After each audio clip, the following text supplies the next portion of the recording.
Queridos hermanos, en la fe de nuestro Señor Jesucristo, paz a vosotros. Mis hermanos, por favor, tomen sus lugares. Bendito sea nuestro Dios, que una vez más nos permite estar en este lugar, contemplar nuestros rostros. Qué hermosas alabanzas, mis hermanos, hemos entonado. Esa, decía nuestro hermano ministro, una promesa que le hemos hecho a nuestro Señor Jesucristo, nuestro Dios: yo te seguiré. Y bueno, algunos pues de nuestros hermanos por el momento no están con nosotros, algunos por enfermedad y otros, bueno, por los momentos difíciles que estamos pasando. Y el día de hoy, mis hermanos, vamos a ver un tema de reflexión, esperando que pues sea primeramente para mí y también para cada uno de ustedes. Voy a pedirles, mis hermanos, que nos pongamos de pie. El título del tema de hoy es Dios está esperando, tú o nuestro regreso. Hebreos en su capítulo 11, versos 30. Vamos a empezar desde el 32. Hebreos capítulo 11, versos 32 al 34. Y la palabra de nuestro Dios dice así: ¿y qué más digo? Porque el tiempo me faltará, contando de Gedeón, de Barak, de Sansón, de Jefté, de David, de Samuel y de los profetas, que por fe ganaron reinos, obraron justicia, alcanzaron promesas, taparon las bocas de leones, apagaron fuegos impetuosos, evitaron filo de cuchillo, convalecieron de enfermedades, fueron hechos fuertes en batallas, trastornaron campos de extraños. Amén. Qué gran lista, mis hermanos, si nos damos cuenta. Pueden tomar sus lugares, por favor. Si nos damos cuenta, mis hermanos, estos personajes que están aquí tienen algo en común, que es la fe. Y todos ellos dejaron historia, dejaron ejemplos para cada uno de nosotros. Pero la pregunta es, ¿acaso estos hombres eran diferentes a nosotros? Eran personas reales, como usted, como yo, personas que tenían miedo de vez en cuando, tenían duda, tenían problemas, y bueno, algunos de ellos también tuvieron faltas, como la palabra del Señor dice que como todos nosotros las tenemos. Si nos ponemos a recordar, por ejemplo, tenemos el caso de David,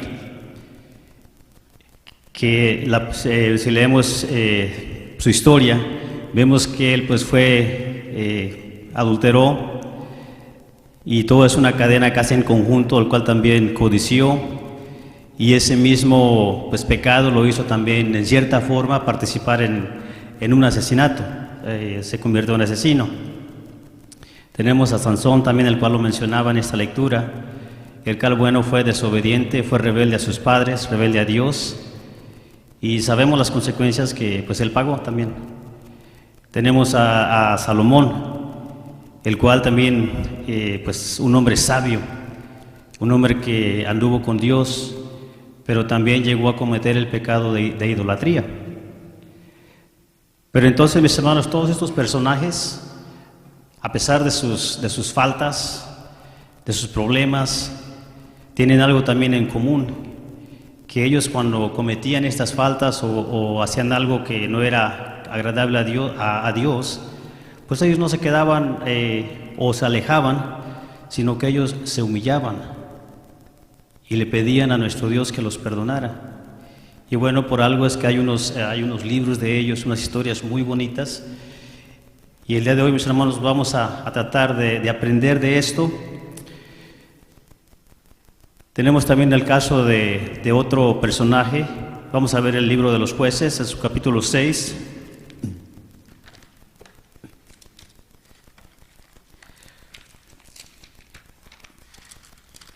Jueces, capítulo 6.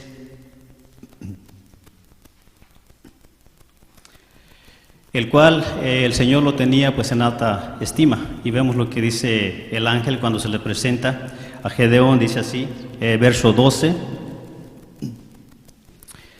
Por ahí vamos a estar viendo los textos en la pantalla también. 6, verso 12, y dice así: y el ángel de Jehová se le apareció y díjole: Jehová es contigo, varón esforzado.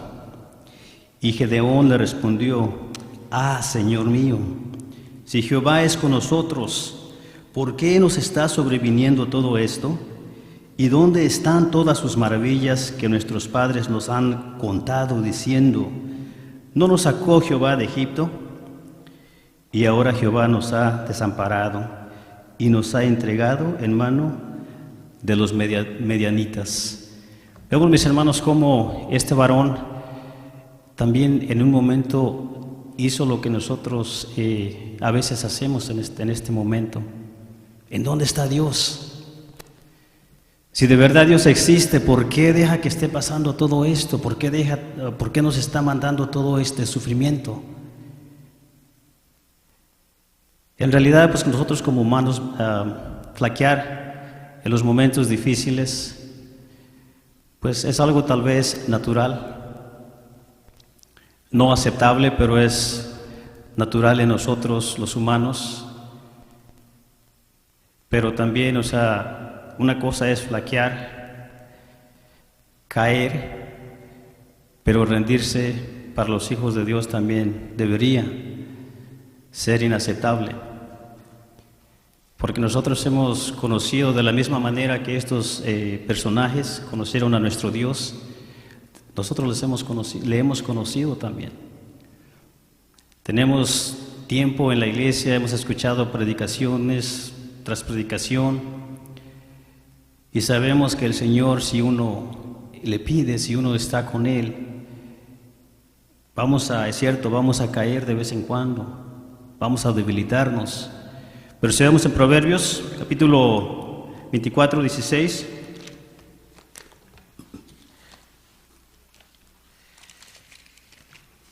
Proverbios, capítulo 24, verso 16. Dice así: porque 7 veces cae el justo y se torna a levantar, mas los impíos caerán en el mal. Todos estamos pues en peligro de caer de vez en cuando, pero nunca debemos dejarnos rendir. Ya cuando nosotros, dice aquí, el impío, pues caerá en su propio mal. Hemos escuchado, sabemos que tenemos una misión que es de conquistar la vida eterna. Conquistar un reino. Queremos un lugar en ese milenio, pero para ello debemos esforzarnos.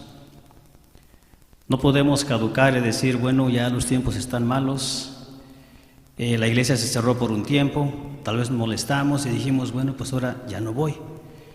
O tal vez lo mismo, la soledad tal vez nos hizo pues enfriarnos, dudar de nuestro Dios.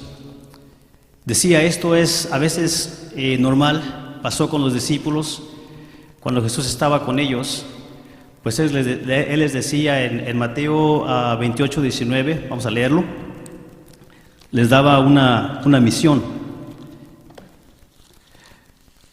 Mateo en su capítulo 28, verso 19, Él les decía, por tanto, id y doctrinar a todos los gentiles, bautizándolos en el nombre del Padre y del Hijo y del Espíritu Santo. Otra versión dice, id por todo el mundo y hacer discípulos en todas las naciones. Y bueno, mientras Jesús estaba con ellos, pues los discípulos, leemos en la Biblia que con gusto hacían las cosas, Jesús los mandaba y cada uno iba, veían las maravillas del Señor Jesucristo y todo lo hacían con ánimo. Pero llegó ese momento difícil, llegó la prueba. Jesucristo es aprendido, lo empiezan a golpear, a castigar.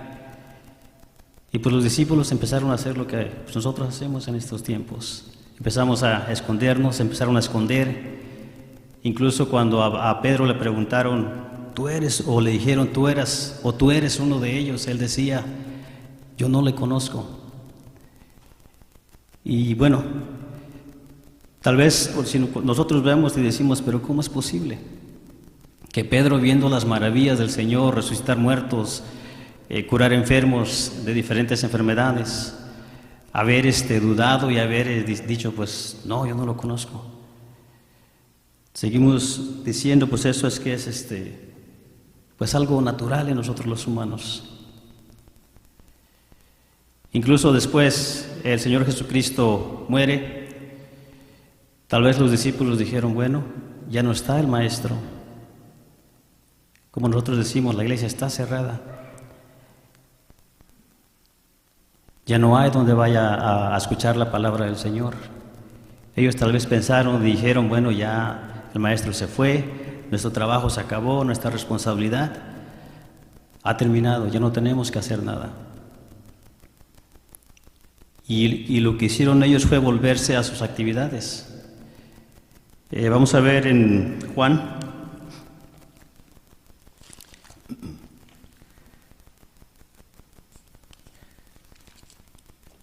San Juan en su capítulo 2.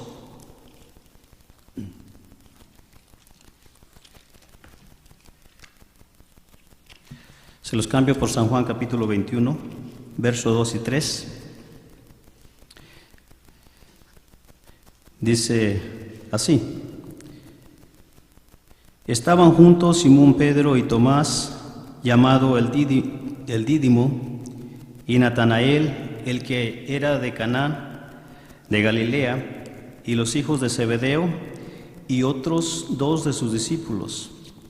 Dícele Simón: a pescar voy. Dícenle: vamos nosotros también contigo.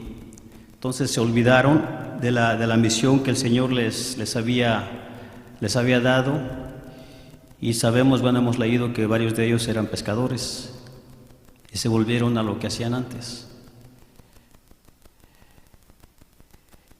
Otro ejemplo que tenemos, la historia de José, un varón también esforzado, el cual, bueno, hizo siempre, trató de estar al lado del Señor. Sabemos que él era rechazado por sus hermanos, por ser diferente. Sus hermanos no lo querían. Tal vez él, pues al sentirse rechazado, odiado, envidiado por sus hermanos, tal vez pudo haber dicho, bueno, yo voy a ser como ellos, voy a darles la razón, ya no los voy a acusar con mi padre, voy a hacer las mismas cosas que ellos hacen. Y desafortunadamente nosotros, el día de hoy, bueno, tal vez algunos estamos en casa, tal vez otros nos hemos vuelto a nuestras actividades anteriores, nos hemos unido a las mismas costumbres que las demás personas, que nuestros familiares. Pero Josué siempre estuvo luchando, siempre estuvo al frente. Si vemos, mis hermanos, en Mateo 23:13, lo que decimos aquí, que a veces el mundo nos aborrece por las cosas que hacemos diferentes. Cuando Jesús estaba en la tierra, pues tampoco era la excepción.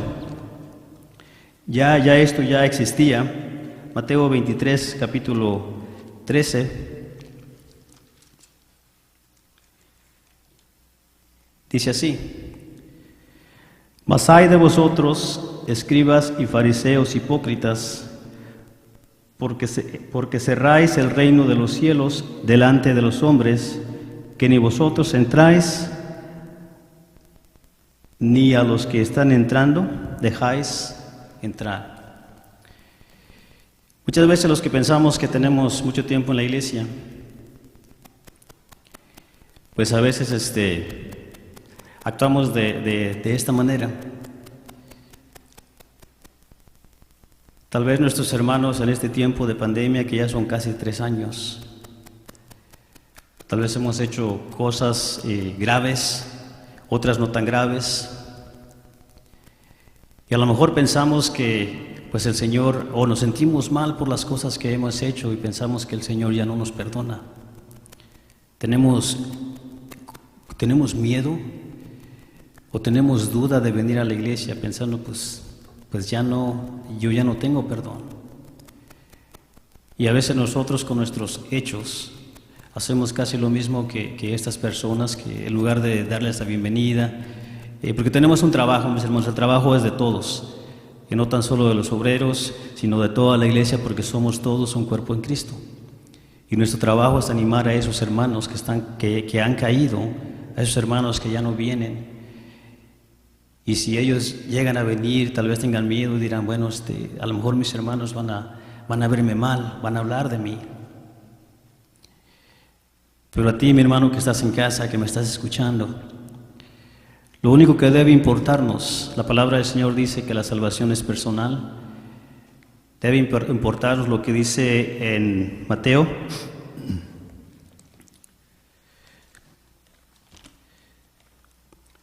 Es San Juan capítulo 6, verso 37. Recordemos que este personaje que dijo estas palabras es el que vino a dar la vida por ti y por mí. Dice así, San Juan 6:37, todo lo que el Padre me da, vendrá a mí, y al que a mí viene, no lo echo fuera. Decía, tal vez tus hermanos carnales, tus amigos, hermanos en Cristo, tal vez nos van a rechazar. Pero lo que debe importarnos es lo que piensa Jesucristo de nosotros. Él es diferente. Él vino por esas personas como tú y como yo, que tenemos dudas, tenemos miedo, tenemos problemas, que caemos pero tenemos que levantarnos. Él vino a dar su vida por nosotros. Y como cristianos pues ya debimos haber aprendido, porque él dice en San Lucas capítulo 5, 32, y dice, yo no vine por los justos, sino vine a los pecadores, aquellos que nos escondemos porque a veces hacemos algo mal y sentimos que somos ya inmerecedores de estar cerca de Dios. No debemos dejar, mis hermanos, que el sacrificio que nuestro Señor Jesucristo hizo por nosotros sea en vano. Y a cada uno de nosotros también, los que estamos aquí, los que todavía siguen al Señor fuertemente, aún en sus hogares, donde quiera que se encuentren. Él nos dice en Romanos capítulo 12,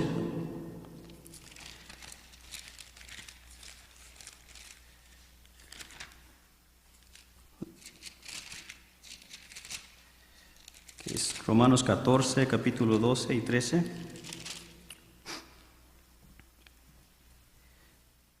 Dice así: así que no juzguemos más los unos de los otros. Antes bien, juzgar de no poner tropiezo o escándalo al hermano. Yo sé y confío en el Señor que de suyo nada inmundo. Bueno, nomás el 13 dice que no debemos nosotros, mis hermanos, juzgar a nuestros hermanos por lo que están haciendo. Sabemos que todos, en realidad, pues, cometemos errores. A nosotros a veces nos da viene alguien que no ha venido, o nos da tal vez a veces hasta pena hablarle a nuestros hermanos que se han alejado, pero esto pues ya existía. Desde antes vemos otro ejemplo. Jesucristo tal vez aquí les quiso dar un ejemplo, una lección a estos personajes. Si vamos a San Juan en su capítulo 4, verso 9, Jesucristo llega a Samaria. Y como lo decía, pues tal vez él dijo, bueno, ahorita voy a darles un ejemplo a la gente que me rodea, a nuestros hermanos, y desde luego un ejemplo para nosotros también. Dice así, San Juan capítulo 4, verso 9, dice, la mujer samaritana le dice, ¿cómo tú, siendo judío, me pides a mí de beber, que soy mujer samaritana, porque los judíos no se tratan con los samaritanos. Bueno, aquí se ve también la distinción de personas, cómo un grupo hacía distinción de personas o cómo trataba a los demás como pecadores, como inmerecedores de estar cerca del Señor. Y bueno, Jesucristo en el verso 14 le dice, mira, si tú bebes de esta agua, dice así, mas el que bebiere del agua que yo le daré, para siempre no tendrá sed, mas el agua que yo le daré será en él una fuente de agua que salte para vida eterna. Él dice, esta agua que yo tengo es para todos.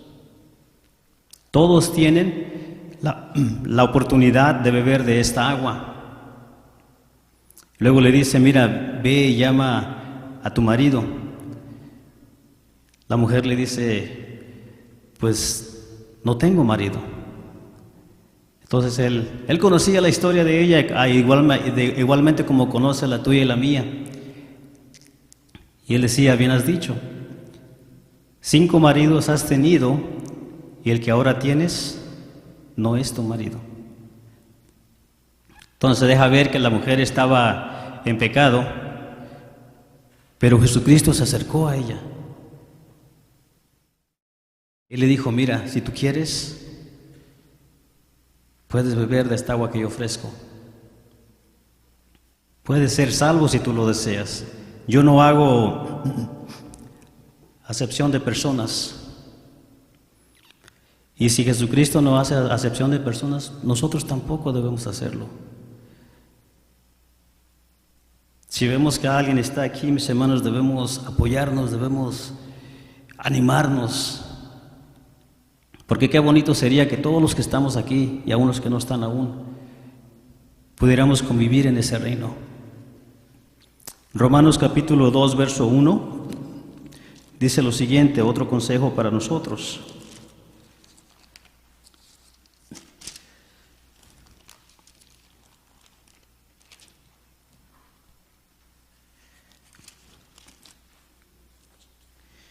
Dice así, por lo cual eres inexcusable, oh hombre, cualquiera que juzgas, porque en lo que juzgas a otro, te condenas a ti mismo, porque lo mismo haces tú que juzgas.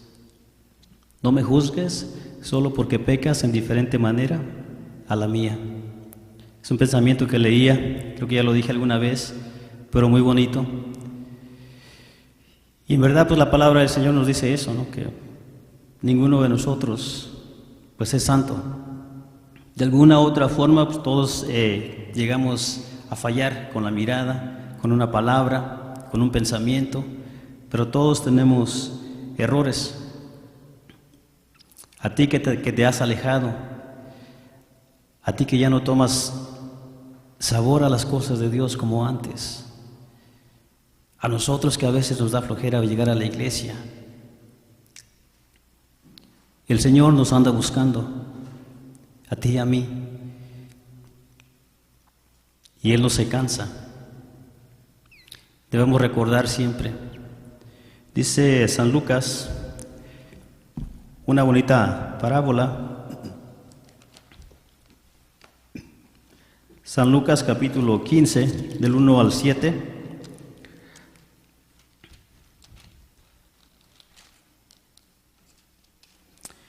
Vemos aquí, mis hermanos, otro gran ejemplo que nuestro Señor Jesucristo decía, y nuevamente vemos esta distinción o acepción de personas que se veía. Dice, y se llegaban a él todos los publicanos y pecadores a oírle, y murmuraban los fariseos y los escribas, diciendo, este a los pecadores recibe y con ellos come. Y él les propuso esta parábola, diciendo, ¿qué hombre de vosotros, teniendo 100 ovejas, si perdiere una de ellas, no deja las 99 en el desierto y va a la que se perdió hasta que la halle? Hallada la pone sobre sus hombros gozoso, y viniendo a casa, junta a los amigos y a los vecinos, diciéndole, dame el parabién, porque he hallado mi oveja que se ha perdido. Verso 7 dice, os digo que así habrá más gozo en el cielo de un pecador que se arrepiente que de 99 que no tienen o que no necesitan arrepentimiento. Entonces, cuando nosotros, mis hermanos, nos sentamos o nos apartemos de este redil, recordemos que Jesucristo nos anda buscando. Y Él quiere encontrarte, Él quiere tomarse en tus brazos, tomarte en sus brazos. Él quiere regocijarte por verte, que tú vuelves, o va más bien por traerte con el resto de sus ovejas. Él es el buen pastor, el que se preocupa por cada uno de nosotros. En San Juan capítulo 8, mis hermanos,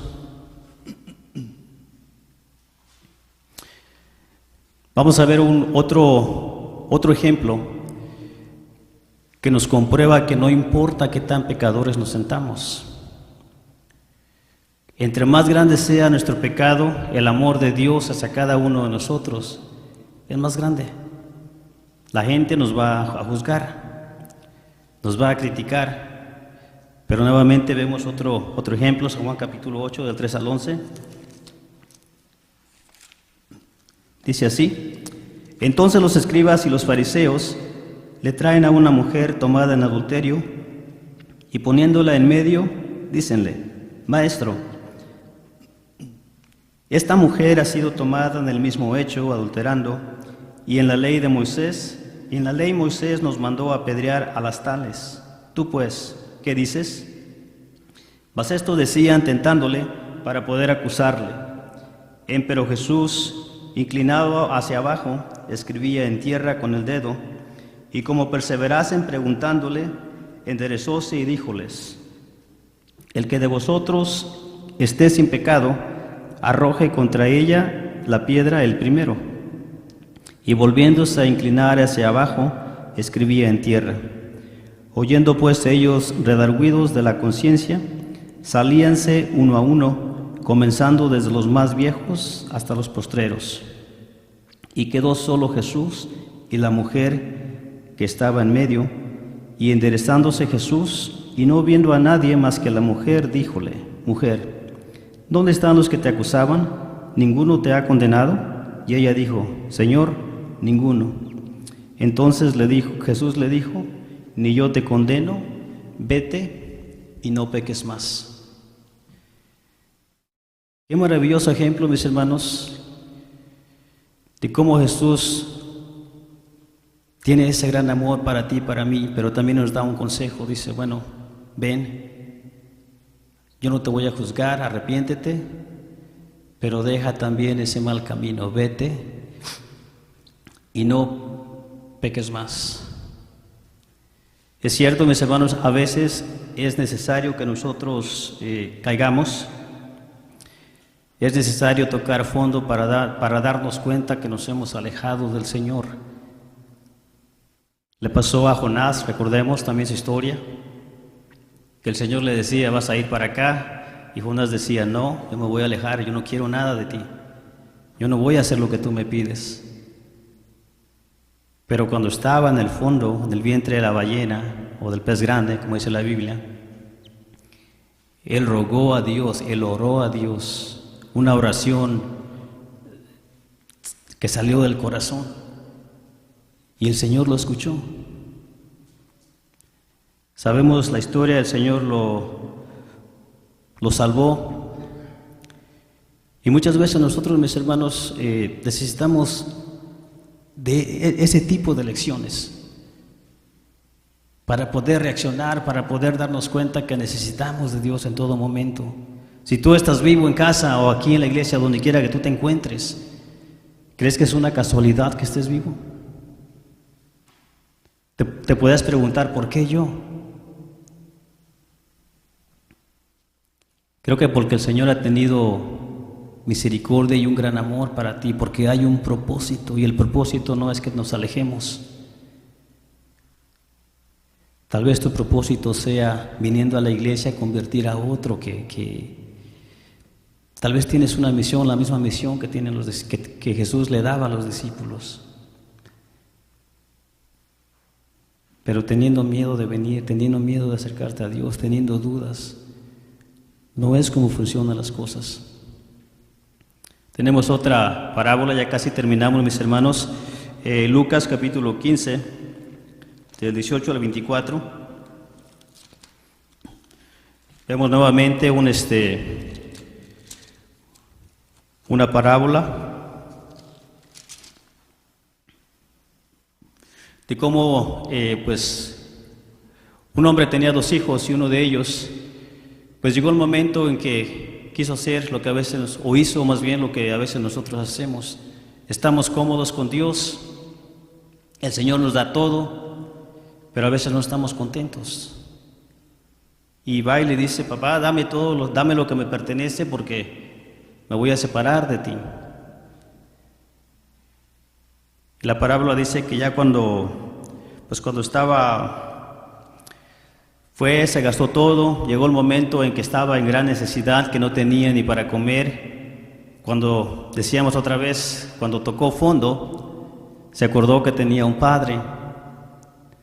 Y dice así, capítulo 15, versos del 16 en adelante, dice: y deseaba henchir su vientre de las algarrobas que comían los puercos, mas nadie se las daba. Y volviendo en sí, o reaccionando, dijo: ¿cuántos jornaleros en casa de mi padre tienen abundancia de pan, y yo aquí perezco de hambre?